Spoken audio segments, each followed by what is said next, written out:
Hoy hablemos de la Barbie de Rita Moreno. My name's Gypsy, you're watching Broken Dolly TV, and I'm going to give her a little restyle. You know, change up her look a little bit. I found this doll on Amazon recently. She was on sale for $26 and some change. Her retail price is about $40.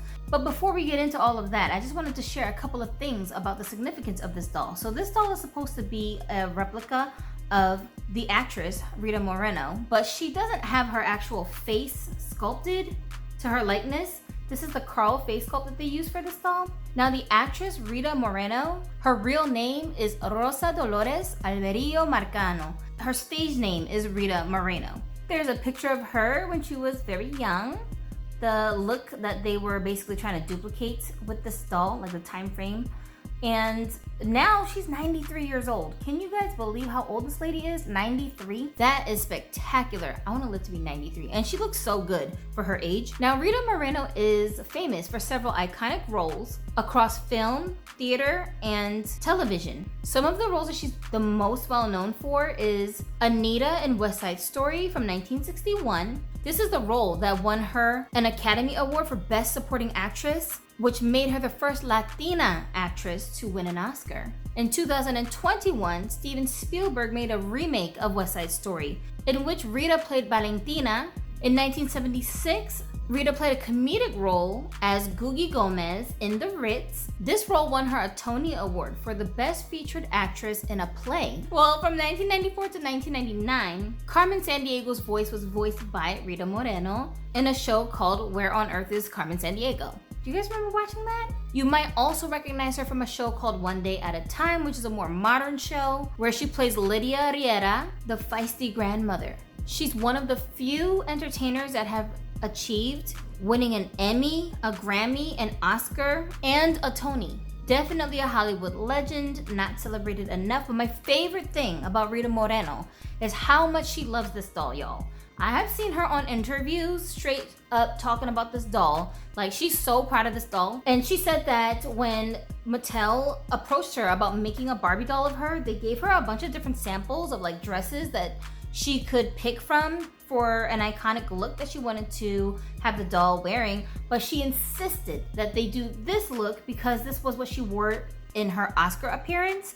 And she didn't want anything less. So this is a hand-picked look that she wanted for Mattel to duplicate for her. And she was just so proud of it, to the point where if you go on, like, I think it's on Instagram, if you look up Rita Moreno's official Instagram account, this doll is her profile picture.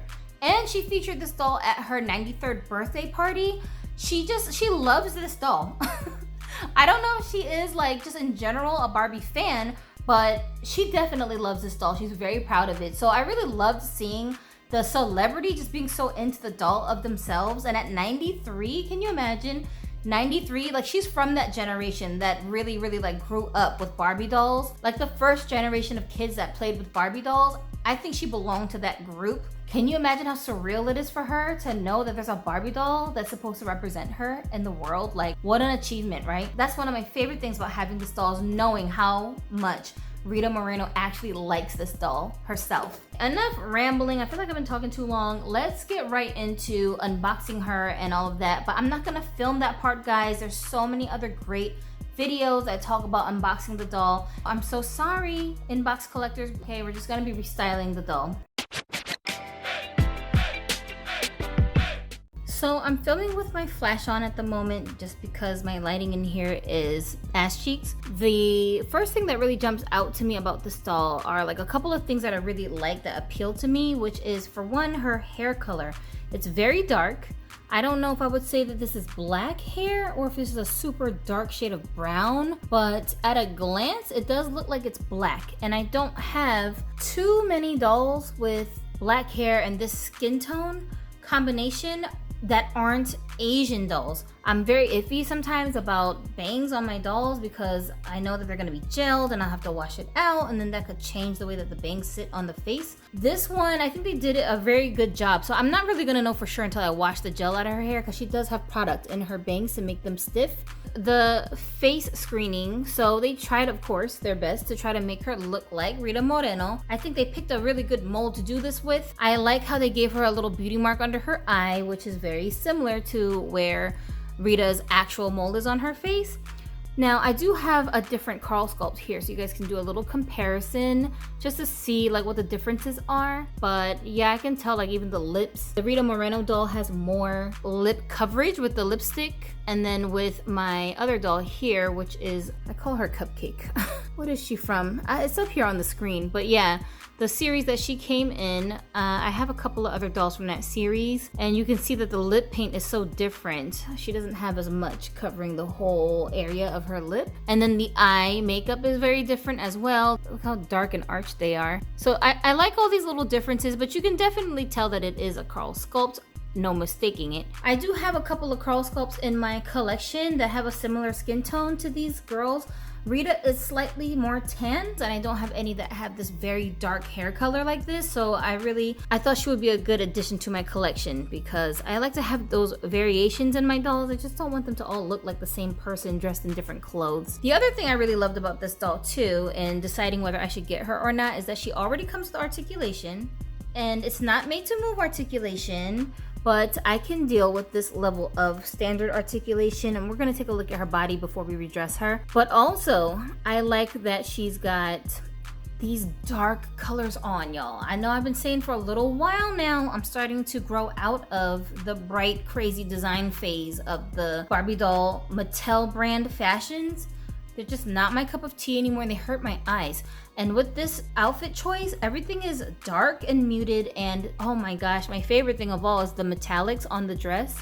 This is the kind of dress that I'm going to get tons of use out of trying to restyle some of my other dolls to wear this dress. Now, of course, this dress is significant because it is the dress that she wore during the Oscars, and it has special meaning for the actress herself. Nonetheless, it's a very pretty dress that I'm sure is made by some big time designer. The way she wore it in real life, it kind of was a little bit more poofy. Like this part here on the bottom, I think it puffed out a lot more. And with this doll, I thought it was just the way that the doll is packaged, but actually it doesn't puff out as much.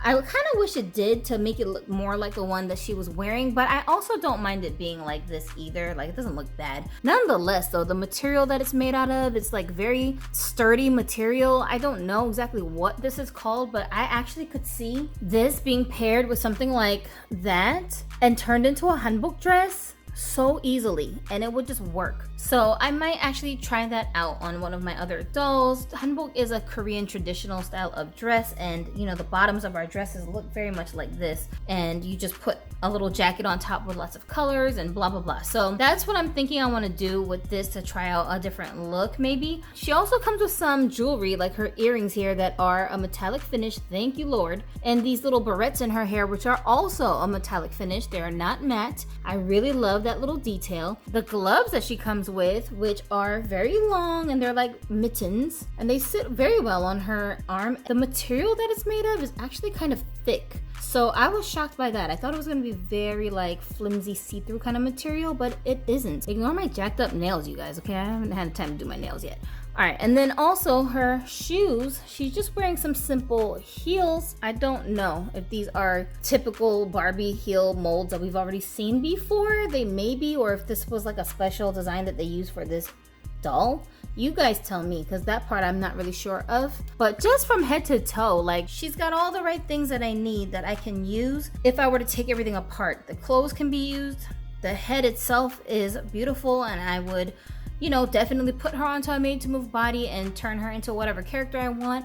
And then her actual body she comes with could also be a good donor for another doll if I wanted to articulate them. So from every angle, I just saw there was nothing about this doll that wasn't to my liking.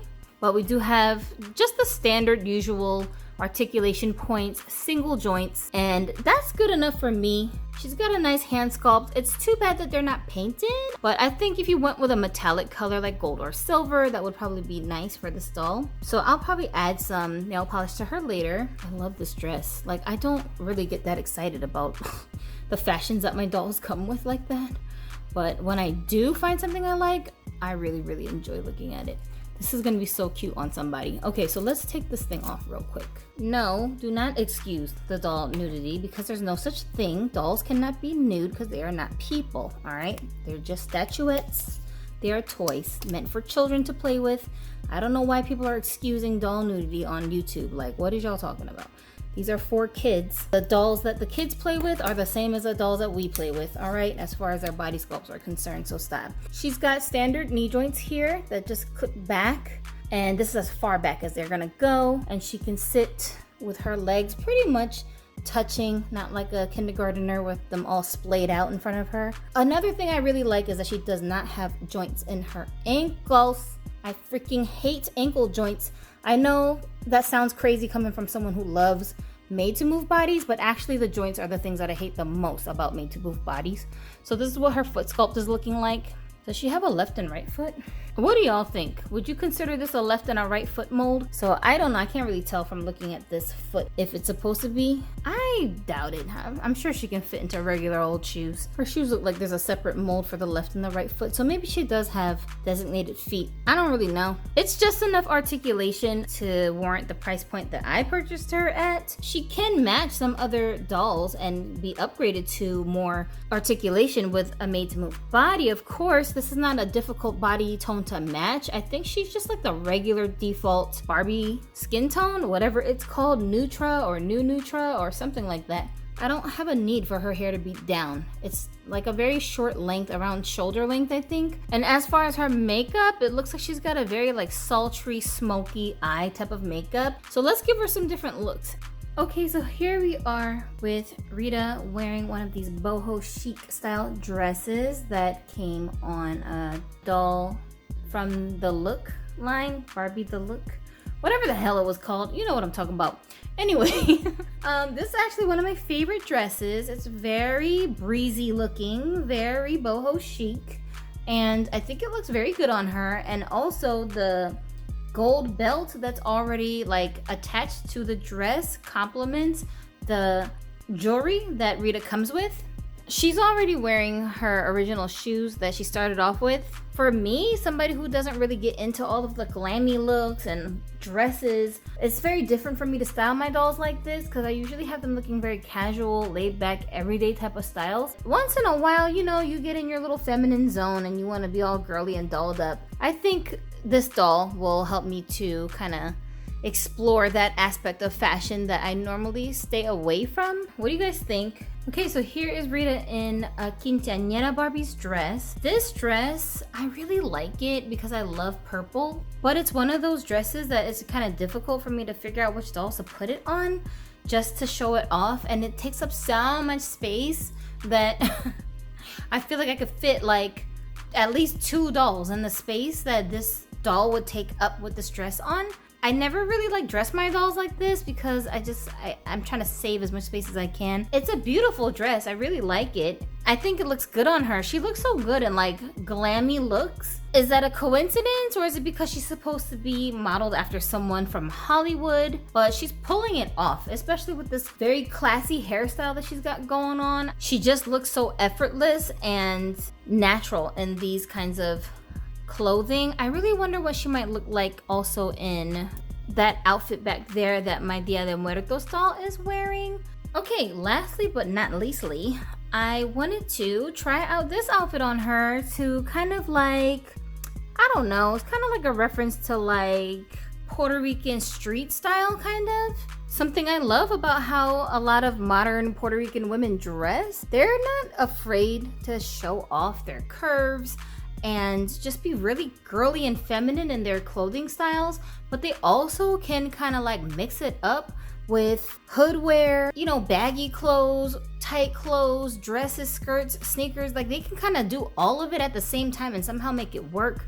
They can wear bright colors and big hoop earrings and have all these cutesy little things going on in their wardrobe without it looking childish, I guess. You know, I don't know. There's like a nice balance of sexy and cute kind of mixed together. They just be working it with the tropical colors and all of that stuff. So I kind of wanted to explore that look on her just to see if she could get away with it. She's a very glammy doll, but I just wondered, like, what might she look like if she was to dress more like a modern woman? This jacket, this is a Mattel jacket, but my son made that graphic for me of the unicorn digging through the crates. So yeah, but I just thought it would be kind of cute to see how she might look a little bit more girlied up without being like glam, you know? What do you guys think? For her shoes, ignore my rubber band that's on her legs. I don't know where the clear ones are right now, but yeah, these shoes are kind of big on her. They kind of fall off of her feet, so I had to strap them down. But they're just like a simple pair of heels. Look like this. You could get away with wearing heels or sneakers with it and it would still go, or even like some tall boots. So it's a little versatile look, you know, looking like a mamacita from the barrio. I gave her a couple of accessories, some white bracelets, or I guess that one's a watch if you want to count that as a accessory. She's got some metallic gold jewelry on, cute little headband with the bow on it to match with her pants. What did you guys think of our little restyle session? Tell me if you had fun with me. Be sure to like this video if you like this kind of content so I can make more stuff like this for you. But instead of naming her Rita Moreno, which is her stage name, I thought I would call her by her actual name, Rosita. So that's what I'm gonna call her, and that's it. I just wanted to take a quick look at how this dress would look combined with a Korean joguri top. And this is kind of what I was going for when I was saying that I think it would look nice as the bottom piece, the chima piece for a traditional Korean outfit. I think I could totally get away with it. Now, I don't know if I want to pair it with this bright green top per se, but I just wanted to see what it would look like with a solid color on top rather than the other ones that I have that have rainbow colors. And from what I'm seeing, I think I could get away with it. I'm really happy to see that I could probably use this as a piece to create like a nice traditional costume with. It definitely fits the vibe. It doesn't look unusual. And also the thing about Korean traditional clothing is that we don't really have a rule where we have to match the colors. Like you can literally wear any colors you want together and it kind of doesn't matter. Because it's more about the shape of the clothes than the actual colors. But I just don't like how busy it looks when you do it that way. So for me, I would want for the colors on the top and the bottom to match somewhat. I would at least want them to be solid colors on the top to go with something that's printed like this. But yeah, it's definitely giving me hanbok vibes. So what did you guys think of this Rita Moreno doll? I really had a good time redressing this doll. What did you guys think of the looks that I made? Tell me which one was your favorite one in the comment section and whether or not you would change this doll up once you got her out of the packaging. What would you change? Her hairstyle, the clothing, the body? You know, what would make this doll perfect with the right type of customizations for you? Or would you leave her literally as is and just keep her on a stand or in the box? Thank you to everybody who's been leaving nice comments about me reaching 15,000 subscribers over here. If you're new to the channel, help me reach 20,000 by just hitting the subscribe button. You just go bloop. That's it. Your job is over. I'll see you guys in the next one. My name's Gypsy. You're watching Broken Dolly TV. Ahora, have a dolly day.